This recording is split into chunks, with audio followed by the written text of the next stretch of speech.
afternoon mga kadogo, Mr. Dogo Style TV po. Okay, meron na naman tayong another vlog. Meron po tayong concern sa issue ni Ma'am Letty ng Tarlac. Okay, si Ma'am Letty po ay nag-message sa atin dun sa isang post ko, no? Sa isang vlog ko nung kami ay nag-swimming. Nga pala mga kadogo, pasensya na, medyo nangitim ang inyong abang lingkod. Actually talaga namang may kaitiman ako. Lalo pa nangitim dahil nag-beach kami, di ba? So, ilang beach din yon. Even though nasugbu Batangas siya, pero palipat-lipat kami, puro beach. Puro island ang aming pinuntahan. So, ang ating concern nga, yung katanungan ni Ma'am Letty, no? Ng Tarlac. Meron po siyang aso. Again, of course, itong channel natin para sa mga alaga natin, no? Mapaaso, mapapusa. Meron po siyang alagang aso, which is a female dog. A female Siberian Husky. Brown, white Siberian Husky. Okay, yung choco po. Ang concern niya po, nakita po nila nire-regla na. First time po nilang niregla. Nung dati niregla yan dahil nanonood sila na bawal pa stud pag unang regla. So, very good ma'am. Hindi po dapat yon. Dapat nga, hindi lang pangalawa, pwede, pangatlo. Pero mostly pangalawa pwede na. Ito, pangalawa raw. Nasubaybayan nila dahil binilang nila mula nung unang niregla. So, 6 months nagkaroon uli ngayon. Kasi palatandaan nila nga yung magsished. So, thank you ulit. Yun daw dahil dun sa mga vlog ko. Yung mga sign na maghihit ng aso. So, nasundan nila bukod sa counting ng months. Ngayon, ito. Nasundan nila nire-regla. Before reglahin, nagulat sila parang iba na kagad. Picky eater na, lalo pa naging picky eater. Pero kumakain po Tapos, mga first day, second day, ngayon pang fourth day, medyo matamlay po. Pero kumakain po Tapos, medyo nasa sulok, nagsusungit ng konti. Hindi naman nagsusungit, kundi hindi yun yung usual na ginagawa ng aso niya. Noon pag nilapitan, medyo lambing. Ngayon, hindi. Didilalan sila, tapos lalayo. Okay, no? So, Ma'am Letty, normal po yan.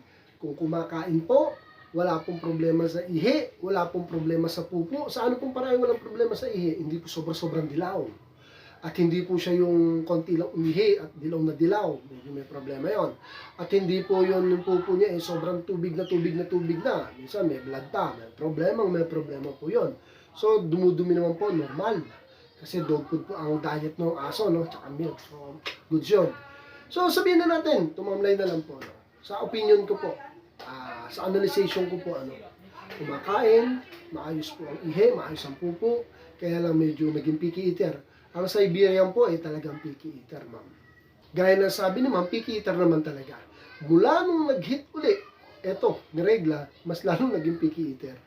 Akain, tapos aalis. Pero again, ma'am, ito po yung opinion ko lang. Magtanong pa po kayo sa iba. Nating mga experienced breeder. And mas maganda nga, ito na naman tayo, marami na naman kukontra. Mas maganda, kung meron naman po tayong pera, ang pinakatama po ipacheck natin. Kaya lang, ito pong channel natin, nag-entertain tayo ng mga tanong. Sa opinion ko po, I am not a professional vet, pero kaya ko po magsagot sa mga tanong ninyo.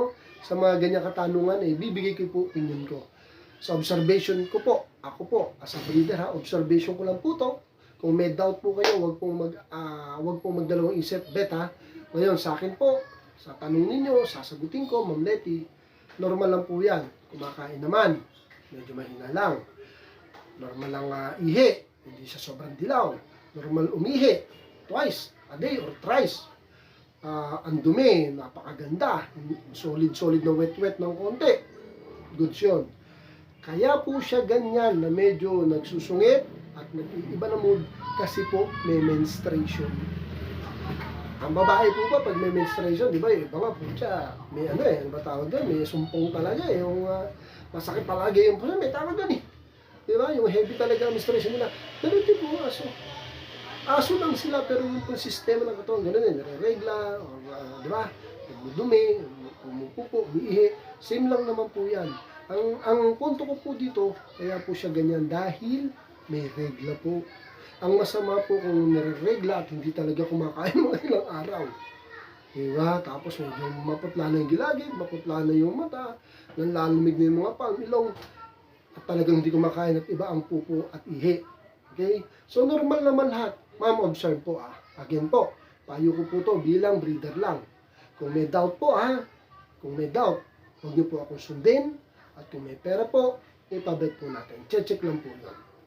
Sila po ang professional. Akin po, payo lang. Sa payo ko po, para sa akin po, again, para sa akin, disclaimer po pwede po mag-iba ang sistema. Huwag niyo po akong sisisihin. Ako po ang tinanong niyo. Sa opinion ko po, normal lang po yan. As long na kumakain, normal lang iye, normal lang tayo. Kaya na medyo picky eater. Dahil nanibago po siya. Kagagaling sa shed, tapos nire-regla, may menstruation. After menstruation period, mga ilang linggo yan, lalo na yung pahit na siya, kakain na ng todo yan, lalo na pag pabuntis na. Nakahit na siya, nakapagpahinga na ng 1 week, na-stab na nakapagpahinga ng 1 week or 2 weeks, talagang lakas kumain yan. Tsaka mama, tinanong ko kayo kung binavitamins niya, binavitamins naman daw niya. Kaya walang problema, healthy yan ma'am. Again po, sa previous vlog ko sa pupo at ihi, kitang-kita kung hindi healthy. Alam naman po natin yun, di ba? So kung normal naman ang ihi, normal ang pupo, inuulit ko. Para po sa akin, sa opinion ko po pwede po tayong kumuha ng opinion sa iba, at especially sa professional, which is the vet. Ako po, ang tinanong nyo, opinion ko po, normal lang po yan. Pero, obserbahan po natin, ma'am. Obserbahan.